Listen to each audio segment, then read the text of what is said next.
Well, did you fill out your bracket yet? You've probably heard that question quite a few times today. But before you do fill out your bracket and hand over your entry fee, you might want to know, is it legal to bet on the NCAA tournament? KXLY4's Melissa Luck answers that in tonight's Good Question. Marquette.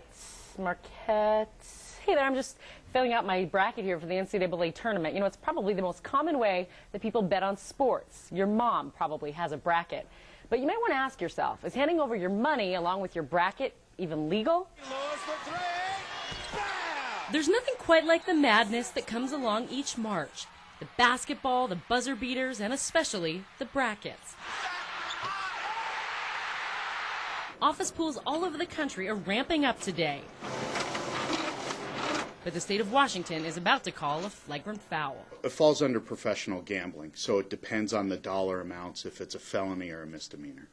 That's Gary Drumheller with the Washington State Gambling Commission. He realized this is kind of a buzzkill.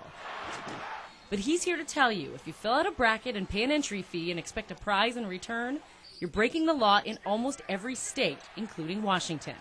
In fact, in Washington, there's only one legal way to gamble on sports. Sports boards or sports pools are $1 square, 100 squares, one board per activity. So this is what he's talking about, these 100 square boards. Once really popular for football, it's almost impossible to fill out for any other sport, especially the NCAA tournament.